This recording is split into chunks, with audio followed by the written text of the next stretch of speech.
Welcome to another reading from the book Atomic Habits by James Clear. It's been 2 days since I haven't uploaded a particular recording of the next chapter, specifically because I was also occupied with a few responsibilities. And like I always said, I take one day off in a week and I do not engage in anything apart from just taking time to rest, reflect, and prepare for the next.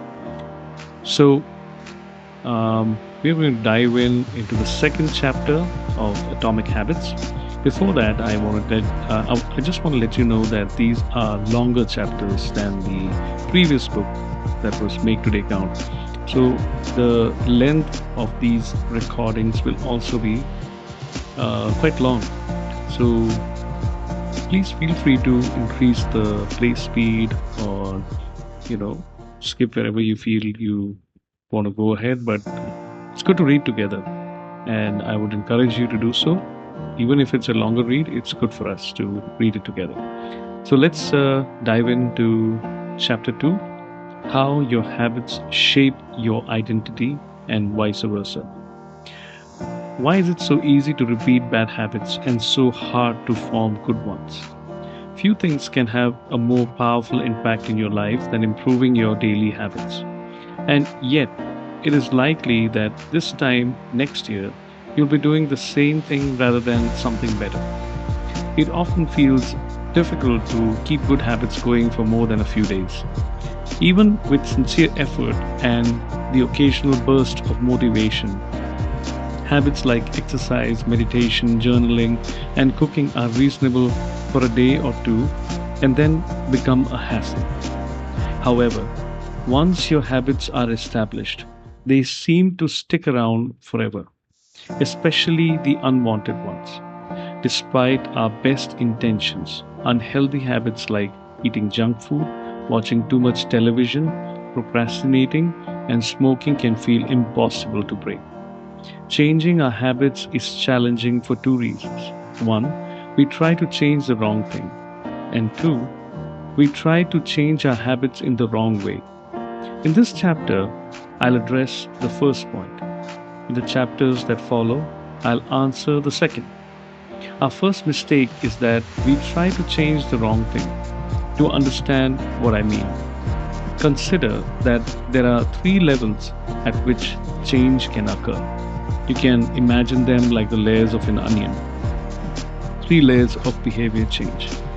And here we have a diagram which has three layers of behavior change, which is the outcomes, the change in your outcomes, change in your processes, and change in your identity. So we're going to look at this like the previous day. I would be sharing the pictures within this particular recording as well. So let's go ahead. The first layer is changing your outcomes. This level is concerned with changing your results, losing weight, publishing a book, winning a championship. Most of the goals you set are associated with this level of change. The second layer is changing your process. This level is concerned with changing your habits and systems, implementing a new routine at the gym, decluttering your desk for better workflow, developing a meditation practice. Most of the habits you build are associated with this level. The third and deepest layer is changing your identity. This level is concerned with changing your beliefs, your worldview, your self-image, your judgments about yourself and others. Most of the beliefs, assumptions, and biases you hold are associated with this level. Outcomes are about what you get. Processes are about what you do. Identity is about what you believe. When it comes to building habits that last, when it comes to building a system of 1% improvements, the problem is not that one level is better or worse than another. All levels of change are useful in their own way. The problem is the direction of change. Many people begin the process of changing their habits by focusing on what they want to achieve. This leads to outcome-based habits. The alternative is to build identity-based habits. With this approach, we start by focusing on who we wish to become. So the first picture is outcome-based habits, and the second is identity-based habits. Now, as we go further, we're gonna see that what does it mean to have the outcome-based habits, which is the focus on what you want to achieve, and with identity-based habits, the focus on is on who you wish to become. So let's keep moving forward. I'll share these pictures again in the video as well. Imagine two people resisting a cigarette. When offered a smoke, the first person says, "No thanks, I'm trying to quit." It sounds like a reasonable response, but this person still believes they are a smoker who is trying to be something else. They are hoping their behavior will change while carrying around the same beliefs. The second person declines by saying, "No thanks, I'm not a smoker." It's a small difference, but this statement signals a shift in identity. Smoking was part of their former life, not their current one. They no longer identify as someone who smokes. Most people don't even consider identity change when they set out to improve. They just think, "I want to be skinny." Outcome? And if I stick to this diet, then I'll be skinny. The process. They set goals and determine the actions they should take to achieve those goals without considering the beliefs that drive their actions. They never shift the way they look at themselves, and they don't realize that their old identity can sabotage their new plans for change. Behind every system of actions is a system of beliefs. The system of a democracy is founded on beliefs like freedom, majority rule, and social equality. The system of a dictatorship has a very different set of beliefs like absolute authority and strict obedience. You can imagine many ways to try to get more people to vote in a democracy, but such behavior change would never get off the ground in a dictatorship. That's not the identity of the system. Voting is a behavior that is impossible under a certain set of beliefs. A similar pattern exists whether we are discussing individuals, organizations, or societies. There are a set of beliefs and assumptions that shape the system, an identity behind the habits. Behavior that is incongruent with the self will not last.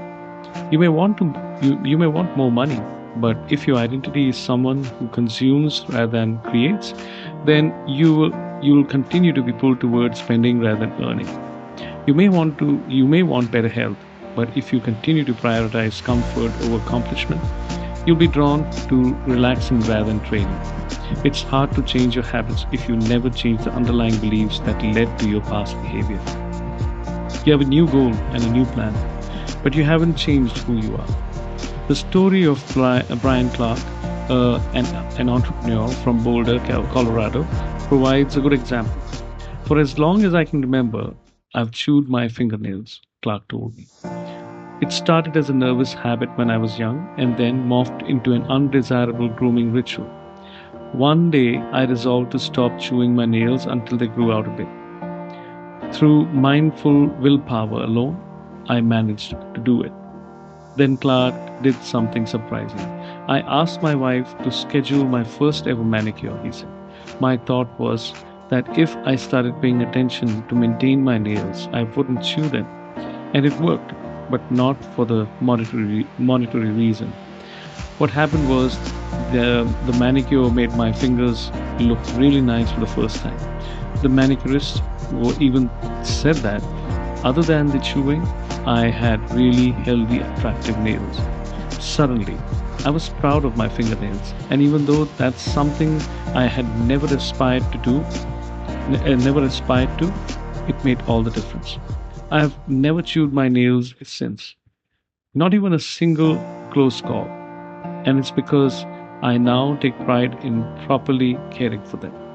The ultimate form of intrinsic motivation is when a habit becomes part of your identity. It's one thing to say, "I am the type of person who wants this." It's something very different to say, "I am the type of person who is this." The more pride you have in a particular aspect of your identity, the more motivated you will be to maintain the habits associated with it. If you're proud of how your hair looks, you'll develop some sorts of habits to care for and maintain it. If you're proud of the size of your biceps, you'll make sure you never skip an upper body workout. If you're proud of the scarves you knit, you'll be more likely to spend hours knitting each week. Once your pride gets involved, you'll fight tooth and nail to maintain your habits. Very true. Very true. Somebody said it like this, that routine is very important, and our habits are developed or formed when they become a routine in our lives. And once you're in the routine, you never feel like giving up. And I totally agree with the author in what he said in this. True behavior change is identity change. You might start a habit because of motivation, but the only reason you'll stick with one is that it becomes part of your identity. Anyone can convince themselves to visit the gym or eat healthy once or twice, but if you don't shift the belief behind the behavior, then it is hard to stick with long term changes. Improvements are only temporary until they become part of who you are. The goal is not to read a book, the goal is to become a reader. The goal is not to run a marathon, the goal is to become a runner. The goal is not to learn an instrument, the goal is to become a musician. Your behaviors are usually a reflection of your identity. What you do is an indication of the type of person you believe that you are, either consciously or non consciously. Research has shown that once a person believes in a particular aspect of their identity, they are more likely to act in alignment with the belief. For example, people who identified as being a voter were more likely to vote than those who simply claimed voting was an action they wanted to perform. Similarly, the person who incorporates exercise into their identity doesn't have to convince themselves to train. Doing the right thing is easy. After all, when your behavior and your identity are fully aligned, you are no longer pursuing behavior change. You are simply acting like the type of person you already believe yourself to be. Like all aspects of habit formation, this, too, is a double edged sword. When working for you, identity change can be a powerful force for self improvement. When working against you, though, identity change can be a curse. Once you have adopted an identity, it can be easy to let your allegiance to it impact your ability to change. Many people walk through life in a cognitive slumber, blindingly following the norms attached to their identity. I'm terrible with directions. I'm not a morning person. I'm bad at remembering people's names. I'm always late. I'm not good with technology. I'm horrible with math. And a thousand other variations. When you have repeated a story to yourself for years, it's easy to slide into these mental grooves and accept them as a fact. In time, you begin to resist certain actions because that's not who I am.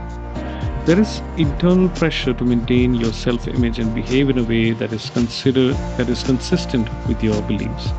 You find whatever way you can do you can to avoid contradicting yourself. The more deeply a thought or action is tied to your identity, the more difficult it is to change it.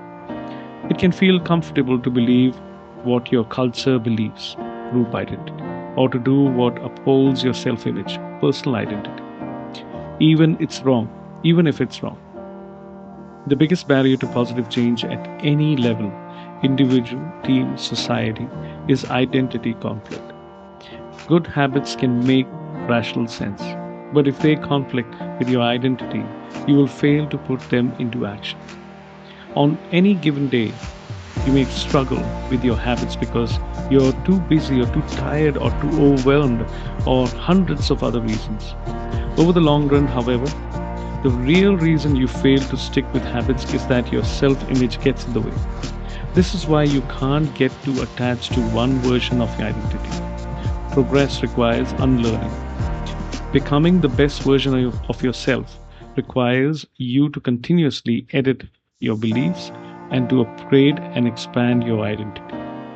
This brings us to an important question. If your beliefs and worldview play such an important role in your behavior, where do they come from in the first place? How exactly is your identity formed? And how can you emphasize new aspects of your identity that serve you and gradually erase the pieces that hinder you? The two-step process to change your identity. Your identity emerges out of your habits. You're not born with preset beliefs. Every belief, including those about yourself, is learned and conditioned through experience. More precisely, your habits are how you embody your identity. When you make your bed each day, you embody the identity of an organized person. When you write each day, you embody the identity of a creative person. When you train each day, you embody the identity of an athletic person. The more you repeat a behavior, the more you reinforce the identity associated with that behavior. In fact, the word identity was originally derived from the Latin words ex, essentitas, which means being, and identitem, which means repeatedly. Your identity is literally your repeated beginningness, or sorry, the repeated beingness. Your identity is literally your repeated beingness. Whatever your identity is right now, you only believe it because you have proof of it. If you go to church every Sunday for 20 years, you have evidence that you are religious. If you study biology for 1 hour every night, you have evidence that you are studious. If you go to the gym, even when it's snowing, you have evidence that you are committed to fitness. The more evidence you have for a belief, the more strongly you will believe in it. For most of my early life, I didn't consider myself a writer. If you were to ask any of my high school teachers or professor or college professors, they would tell you I was an average writer at best. Certainly not a standout. When I began my writing career, I published a new article every Monday and Thursday for the first few years. As the evidence grew, so did my identity as a writer. I didn't start out as a writer, I became one through my habits. Of course, your habits are not the only actions that influence your identity, but by virtue of their frequency, they are usually the most important ones.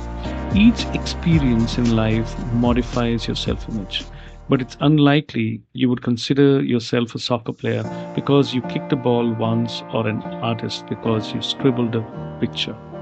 As you repeat these actions, however, the evidence accumulates and your self image begins to change. The effect of one off experiences tends to fade away while the effect of habits gets reinforced with time, which means your habits contribute most of the evidence that shapes your identity.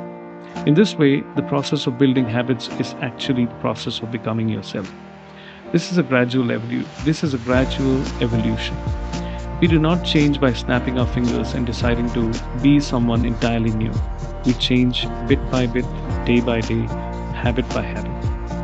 We are continually undergoing micro evolutions of the self. Each habit is like a suggestion. Hey, maybe this is who I am. If you finish a book, then perhaps you are the type of person who likes reading. If you go to the gym, then perhaps you are the type of person who likes exercise. If you practice playing the guitar, perhaps you are the type of person who likes music. Every action you take is a vote for the type of person you wish to become.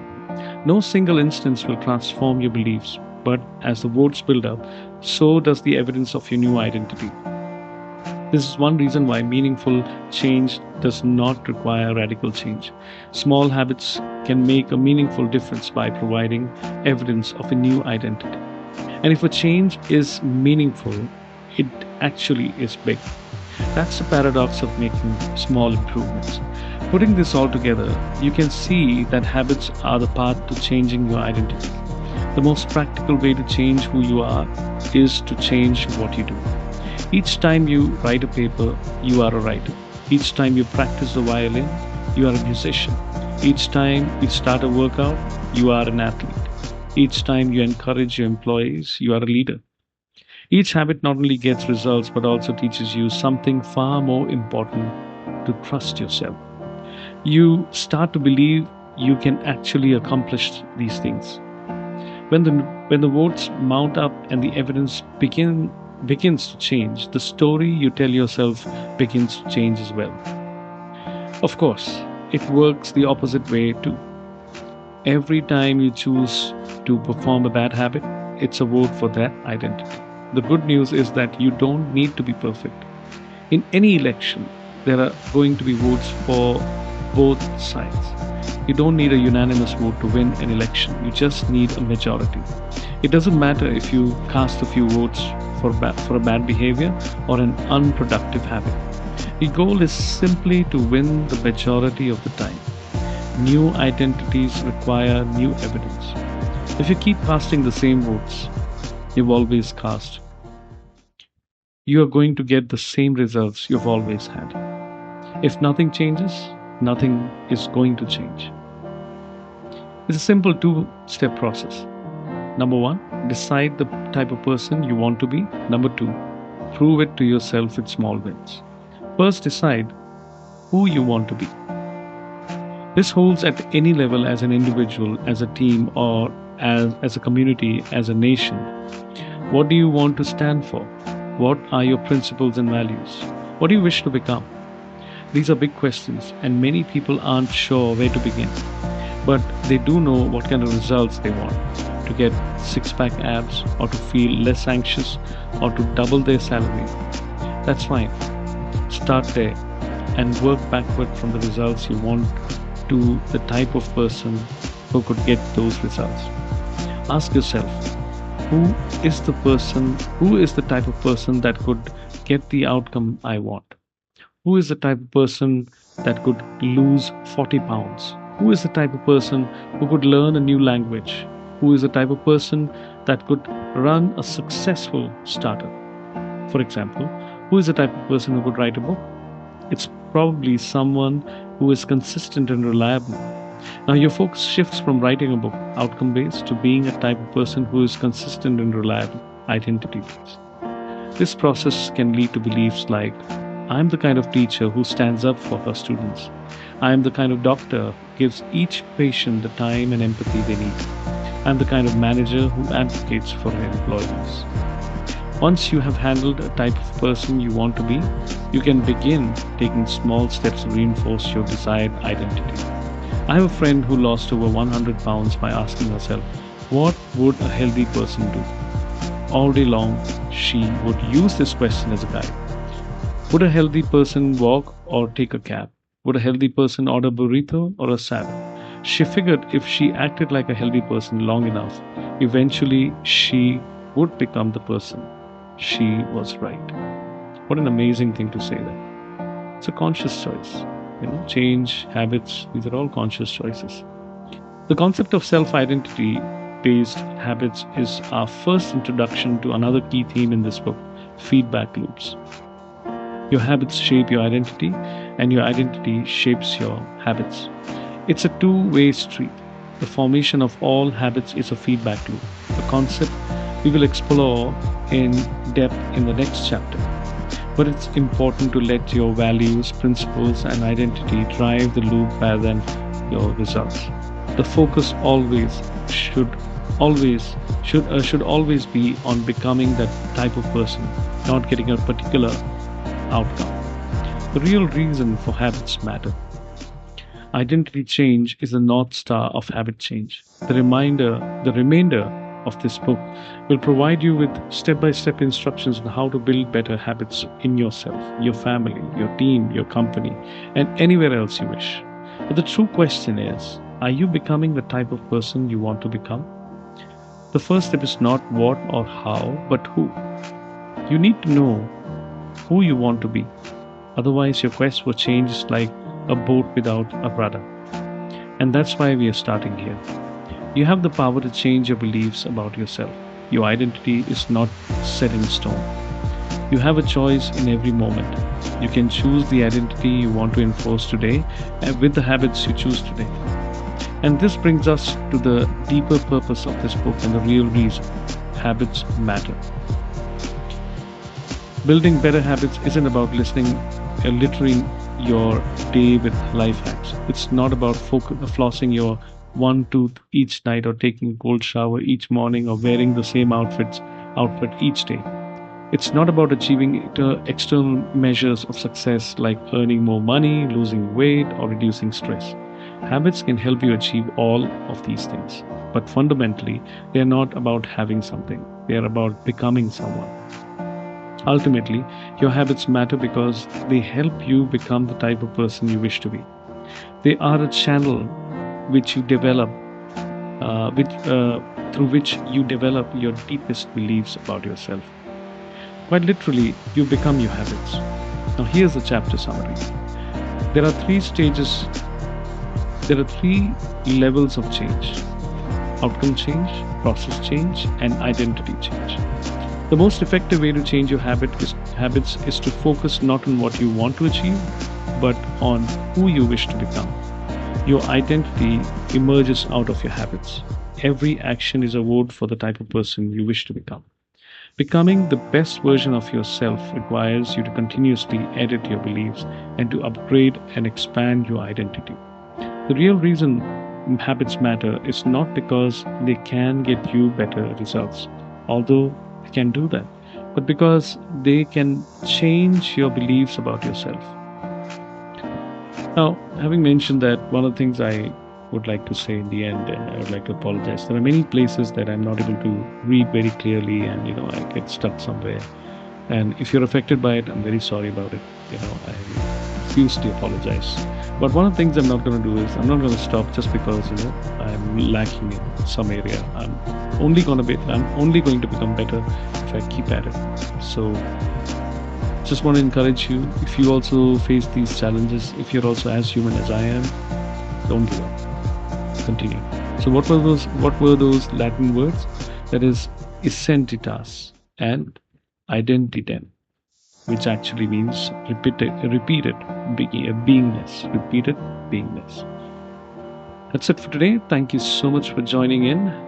We'll continue this week on a regular basis, apart from that 1 day break, to read Atomic Habits by James Clear.